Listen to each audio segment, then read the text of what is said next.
皆さんこんにちは。バズ&トリビアニュースのまゆです。桜がすっかり散って葉桜になりましたね。今日のニュースは平成女児ブームについてです。平成女児ブーム、ちょっと発音するのが難しいですよね。この平成女児ブーム、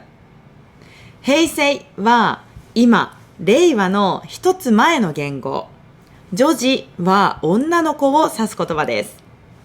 つまり1990年代から2000年代にかけて、当時の日本の女の子たちの間で流行したファッションや文化が今再びレトロで可愛いと人気になっている現象のことです。実はヒットしている裏側を見ると、なぜこれほどまでに今盛り上がっているのか、その理由がよくわかります。私は今年で40になるんですが、小学生の子供がいます。ちょうど今の親世代が子供の頃に流行ったものが今また流行っている状態なので、親の私たちも懐かしいなという気持ちですごく楽しめるんですよね。この懐かしいと思って楽しめる気持ち、これをこう表現するならエモいとか、ノスタルジーとか、そういった言葉がぴったりくるかもしれません。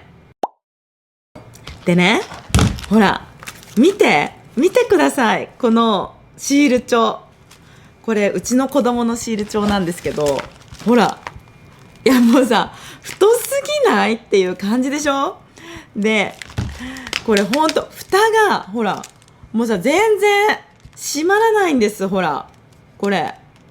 もう太すぎて、こっちもほらこれじゃあさ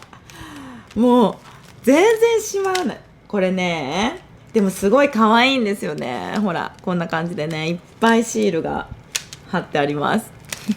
まあこの蓋が閉まらないこの状態はなんかありなのって思うんですけど、まあこれでいいらしいんですね。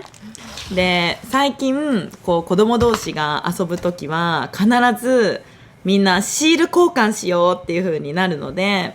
まあ、みんなねそれぞれこだわりのシール帳を持ってくるんですけど、同じようにみんな太くて蓋が閉まらないようなやつをもうねドサッとこうカバンに入れて持ってきます。まあでも可愛いですね。みんなこうワイワイやってる様子を見てると微笑ましいなっていうふうに思います。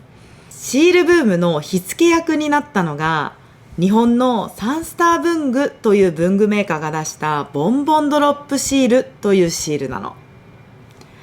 でこのドロップっていう名前の通りぷっくりしていて、こう水滴みたいにね透明で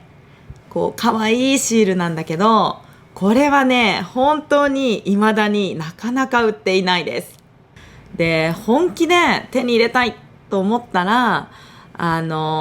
公式のインスタグラムとかをこうフォローして、で販売情報を待って、それで抽選に申し込んだりすれば、まあ、手に入ると思うんですけど、まあ、そこまでのね熱量はないかなっていう人が、まあ、多いんじゃないかなっていうのは思います。でもね結構転売する人が出てきたりして、あと店頭に朝からすごい行列ができたりして大変なブームになったので、ロフトとかのね文具メーカーさんの中ではその混乱があまりに大変だったので、うちはもうボンボンドロップシールはこの流行が終わるまで売りませんっていう風に宣言した会社さんもありました。だからボンボンドロップシールは手に入らないけど、でもねそれ以外の真似て作ったようなこういう立体感のあるシールっていうのがすごく子どもたちの間で人気なので、こんな風にね閉まらないシール帳が出来上がるんですね。たらーでこの記事には他にも私が見た時に懐かしいなと思うようなものがたくさんありました。例えばこのセーラームーンと大人向けの化粧品ブランドがコラボしたこうコンパクトが発売されるっていうニュースですね。でこれも本当に可愛いと思って見た瞬間にこう心にズキューンって響きました。セーラームーンは魔法のステッキやこうコンパクトを使って仲間と一緒に悪い敵を退治していくっていう、私が小学生時代にすごく流行ったアニメなんですね。で、その作中に出てくるグッズが本当に可愛いんですよ。当時はサンタさんにこのセーラームーンのコンパクトや魔法のステッキをお願いしていました。で、魔法がね、まるで使えるような気持ちになれて、キラキラしたフォルムとかハートの形など、その全てがね、今見てもやっぱり可愛いなって思います。次はたまごっちですね。これももう本当に流行りました。で、当時はね、全然手に入らなくて、で、似たような類似の商品で遊んでましたね。なんか恐竜を育てるギャオッピとかいう名前も本当にたまごっちをね、パクったような感じの類似のおもちゃでね、遊んでました。で、このたまごっちはやっぱりね、今の子供が遊んでも楽しいんですよね。機械の中で生まれてきたちっちゃな卵の中から生まれてきた赤ちゃんを餌をあげて、うんちしたら掃除してあげて、でゲームで一緒に遊んであげる。そうやって手間をかけてあげるといいたまごっちになるし、逆に放置していると良くないたまごっちになってしまうんです。だからこういったシンプルな操作で楽しめることとか、あと自分が育てていくような感覚が楽しい、そういう子供がときめく本質っていうところは令和の時代になっても変わらないものだなと強く思います。ここで少し世代について補足しますね。私たちが1990年代といった西暦ではなく、昭和、平成、令和といった元号で語るのには理由があります。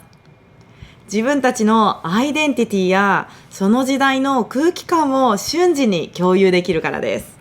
例えば自分の価値観に対して、いや私はもうちょっと考え方が昭和だからと言ったり、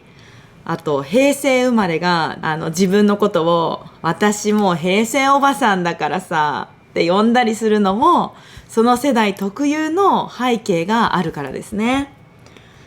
だから平成女児ブームっていうネーミングも、当時のバックグラウンドをパッと日本人にとってはね、すぐに思い出させて、あの時代のトレンドが再来しているっていう印象を強く与えるために、非常に覚えやすいネーミングになっています。今の令和の時代にかつての平成の空気感がね、混ざり合って、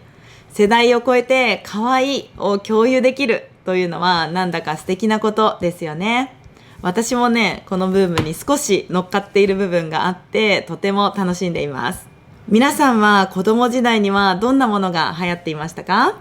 ぜひ教えてくださいね。それでは、このニュースが役に立ったなと思ったら、ぜひいいねとフォローをお願いします。また次回のニュースでお会いしましょう。またねー。